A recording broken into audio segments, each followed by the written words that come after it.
Hello everybody, how are you? So today I want to talk about intuition and how we can use our intuition to help guide us through life and make life a little bit easier. For those of you who don't know me, my name's Rosanna. I'm the host of Design Your Legacy.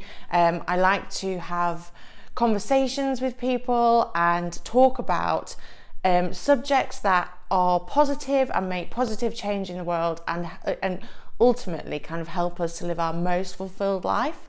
I'm also the founder of fine jewellery company Rosanna Croft Jewellery, where we create pieces of jewellery that will carry legacies throughout generations. I believe that we can live our best, we can be absolutely happy and fulfilled in life, which isn't necessarily what we're sold, but we can. And in order to do that, we have to take a bit of responsibility, because it doesn't just happen by chance. We have to, I think if you live a life by chance, you just kind of roll with the punches, you know. We wake up, we have our coffee, we go to work, we come home, we have a glass of wine, we moan about work, and then we go to bed and get ready for work again the next day, living for the weekend, not really very happy, living for the 2 holidays a year. That's not fulfilling. I mean, it might be for you, it's not for me, and I don't think we have to live like that. But what we can do is design the life we want. We design your legacy, design the legacy that you want to leave, and I think that will help me, help you live a more fulfilled life and happy life. And tied into that is listening to our intuition. And part of this subject I wanted to talk about because it carries on quite nicely from last week when I explained how I beat cancer. Is that my hair, by the way? I have I've gone wigless today. I'm trying to embrace it, but it's going all curly. So if anyone's got tips on how to style short curly hair, please let me know. But yeah, so this follows on quite nicely from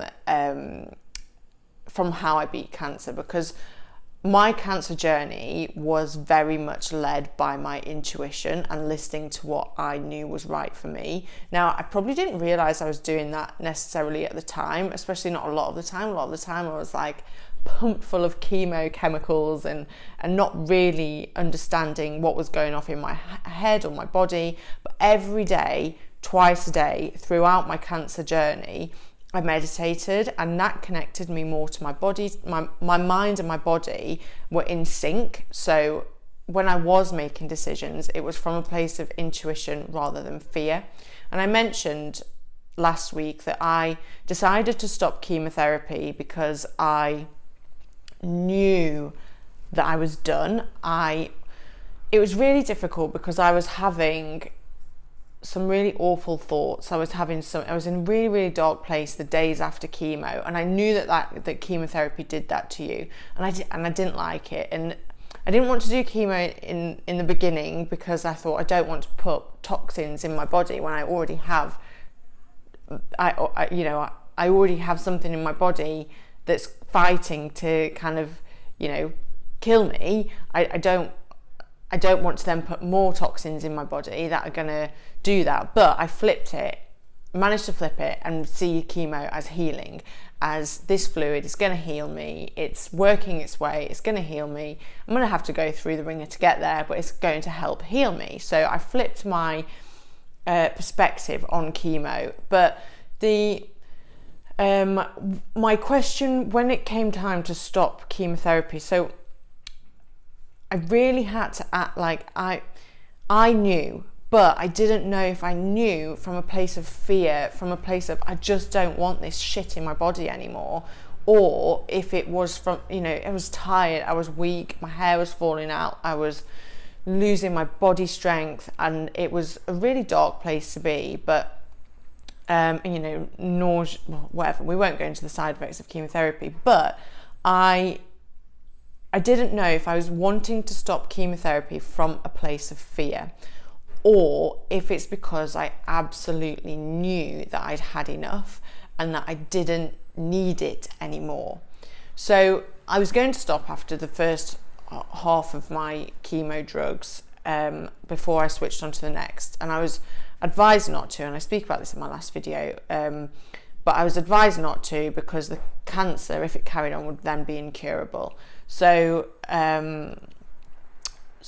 I didn't listen to that. Now I'm just eyeing because Russell's coming to play. Russell. No, he's going to have a sniff. So anyway, so I didn't know if it was coming from a place of fear or coming from a place of knowing. I nearly stopped after the 4 big ones before moving on to the little weekly ones, and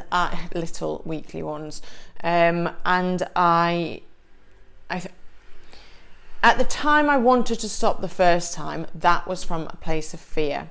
I didn't want it anymore. I was losing my life as I knew it, and it was really difficult, and it was just so hard. So I knew then that it was coming from a place of fear. And then ironically, I was kind of scared into having more chemo and carrying on because I wanted to give my body the best chance to overcome this. So kind of having this question back and forth in my mind over the next few weeks. 6 weeks later, I knew I'd had enough, and I was confident in my decision. I wasn't questioning it anymore, and I knew that it was coming from in here rather than up here. So, and as luck would have it, this is kind of long story short, as luck would have it, I had done enough at that point. My body knew, I knew, the cancer completely shrunk away. At this point, we didn't find out until just before Christmas, so we didn't know at that point until I'd had the surgery. But I knew that I'd listened to my body, and this is probably the strongest example I've got of listening to intuition. And I just knew, and I went for it, and I followed what I knew in here, and hey presto, I was right, which is like it was really, really satisfying. Also, obviously, it took away a load of fearful thoughts that my ego was having. So I then felt a lot better about the whole situation. So intuition is, I've written the definition down here because I find the definition of words really interesting, when kind of thinking about them.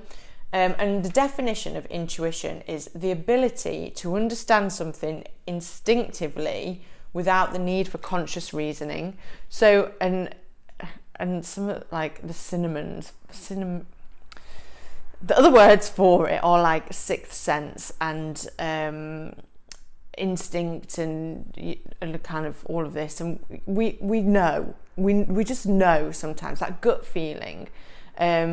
And that gut feeling, that intuitive talk that comes from within our body is very, very different from the egoic chatter that goes off in your mind. So the egoic chatter, as my understanding goes, and people might explain it a bit differently, but the egoic chatter in your mind is your survival instinct. It's the fight or flight. It's the chimp on your shoulder. It's the chimp on your shoulder. The chip on your shoulder. No, it's the chimp. I'm trying to refer to the Chimp Paradox by Professor Stephen Peters. Great book. But it's the little chatter in your mind that says, "No, you can't do this. Don't stop chemo. What if it's not right? What if you die? What if? That's the little egoic chatter. But your intuition is something that kind of just, it's more of a feeling, it's more of a happening, it's just a knowing. And I don't really know how much more to explain it than that. So it's not, sometimes we just get an inkling and we know and that's it.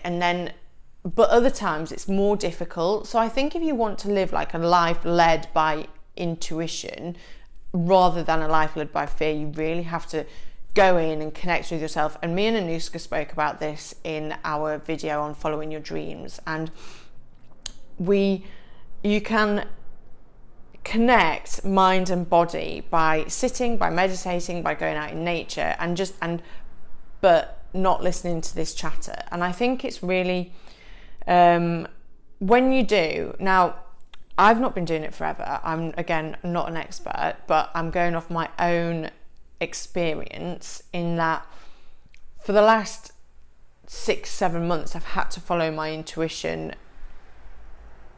more, and do you know what, I'm really having to do it now. So forget the cancer, and forget the cancer journey. Well, this is part of the cancer journey. I'm now healing. I'm healing, and I'm at a place where I'm struggling a bit, and I don't really know which direction I want to go in, which direction to take my life in, which, there are things in my life that I absolutely love. There are things in my life that I don't love so much. There are things I want to improve, and then there are things that I can feel myself being held back, and that is the egoic chatter. So I'm really trying to connect and listen to my body and this inner knowing at the minute as to which path to go down, and make some decisions based on that. So, and because I don't really have a structure to my day at the moment, it's quite easy. I spent an hour meditating when I wake up. I then spend an hour like journaling and doing some yoga. So for the first 2 hours of my day, I'm very much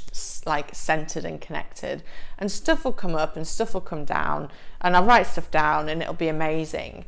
And then I'm listening to this surrender experiment at the moment and learning some like just absolutely incredible stuff about when you listen to your intuition. Well, when you surrender and you stop listening to this, your ears open to guidance from the universe, which I think comes through in intuition. And it talks about life's flow and how life just flows magically if you let that happen. So yesterday I've been kind of trying to do it for the last few weeks, doing it more but unconsciously over the last year probably, and yesterday I surrendered quite a lot. I just sat and I said, look, I surrender this. I'm not going to fight it anymore. Universe, can you guide me? And a few things showed up like pretty much straight away after. Like, I got presented an opportunity that I would never ever have thought of doing, but when I listened to that, my soul lit up, and my ego is going, holy fucking shit, don't you dare. And then, but my inner knowing is like, Rosanna, this could be amazing.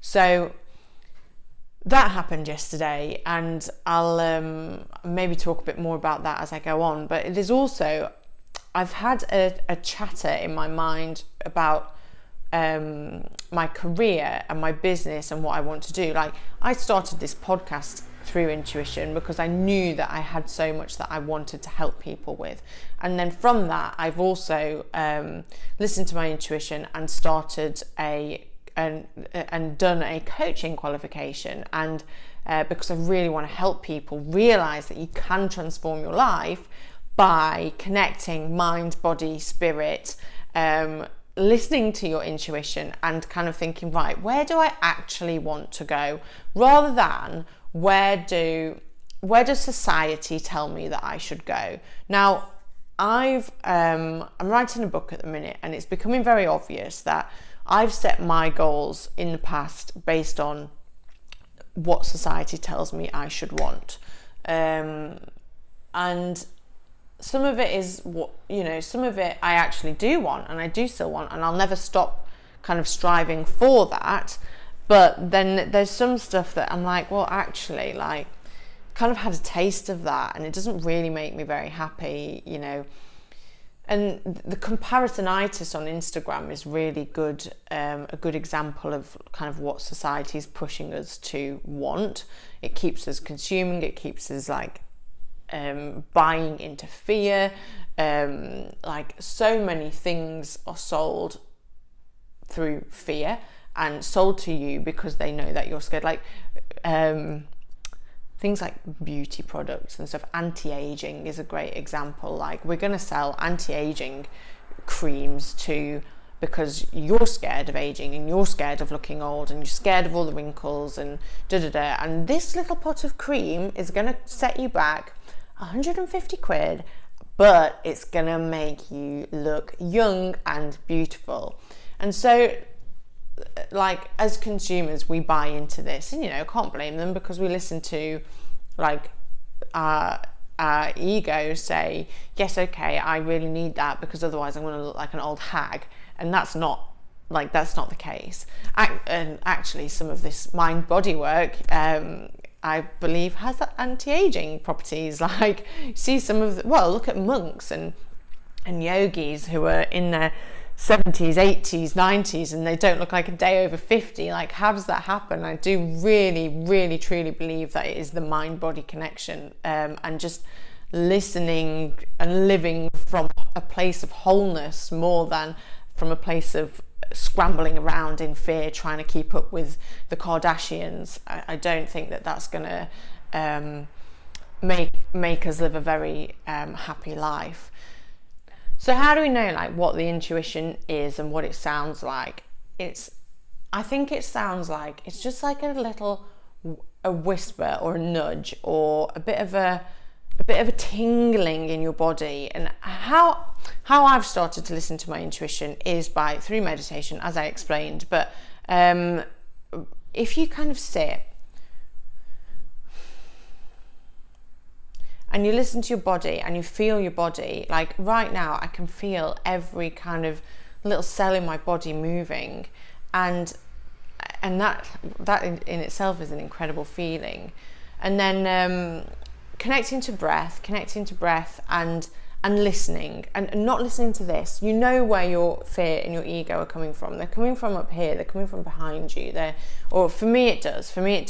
If it's a what if feeling, then if it's a what if, chitter chatter, or I've got to plan this, I've got to plan that, I've got to do, that's your survival instinct. That's not intuition. But then the one that says, oh, I'd really like to do this, or I'd be really good at this, or what about the London Marathon? What about going to Bali? That's mine at the minute. I'm going to Bali soon. What about, what about working with a charity? What about setting up my own charity? And I believe that we should all have goals. I really do. I think we should all have goals, and there's a lot of pressure in January to set goals. But a lot of the goals that we set are fear-based, and I need to keep up with and look what she's done in Instagram, and oh my god, I want to do that. But that's not coming from you. So when you listen to your intuition and listen to what your intuition is saying, like say it's saying set up a charity, that thought will come from your values, your principles, and like the ultimate purpose that you feel you have in life. And I know not everyone's clear on this, so maybe we'll have a chat about that one day as well.